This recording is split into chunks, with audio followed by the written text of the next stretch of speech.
Hey everyone, welcome back to Corporate Decoder. Today we're diving into CERO Therapeutics Holdings' latest quarterly report. It's a bit like going to the doctor. You hope for a clean bill of health, but sometimes you find out you need a financial flu shot. Let's see what the numbers say. Before we start, if you appreciate getting straight insights from corporate documents, make sure you're subscribed.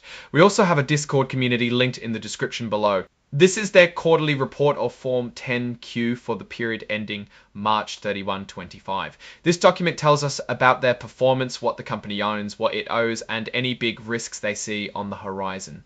It's like a snapshot of CERO's financial health. First up, the balance sheet. On March 31, 2025, they had about $729 million total assets. But here's the thing. They also had $8.3 million in total liabilities. That means they owe more than they own. This is what we call a stockholders deficit. Specifically, a negative 320.24 wasn't much better at negative 120.84.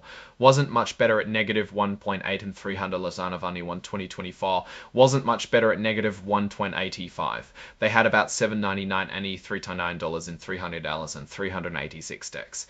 Now, December 31, 28, 8 million. This is what we call a stockholders deficit, specifically a negative $30,29,386. Now, December 31, $22 million end bottle liabilities. That means they owe more than they own. This is what we call a stockholders deficit, specifically a negative $30,29,386. Let's move to the income statement, which is all about their profits, or in this case, losses.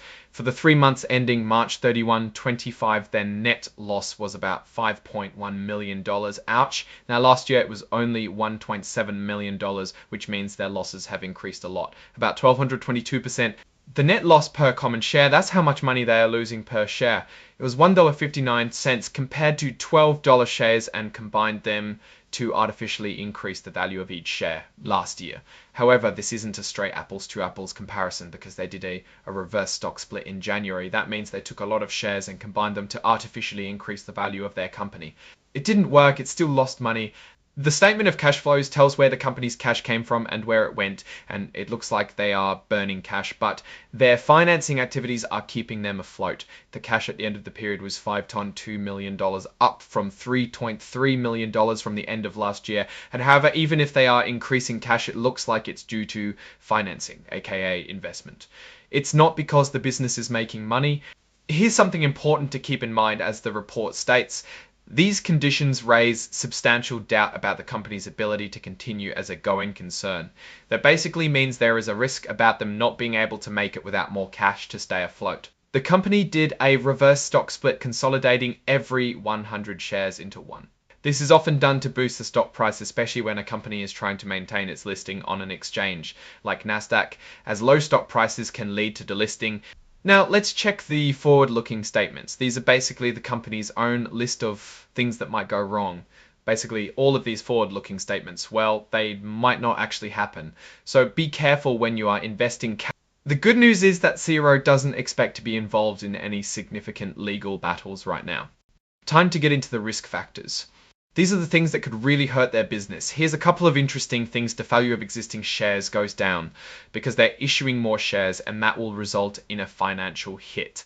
There are a bunch of technical details here about the financing that I'm not going to get into. Just be aware that this risk is there. This involves a debt investment and interest payments in the future for the company, which can be a good thing or a bad thing depending on if the company can be successful or not. They also talk about potential penalties if certain things are not delivered on time. As the stock continues to fluctuate, so does the possible number of shares, and that may dilute value.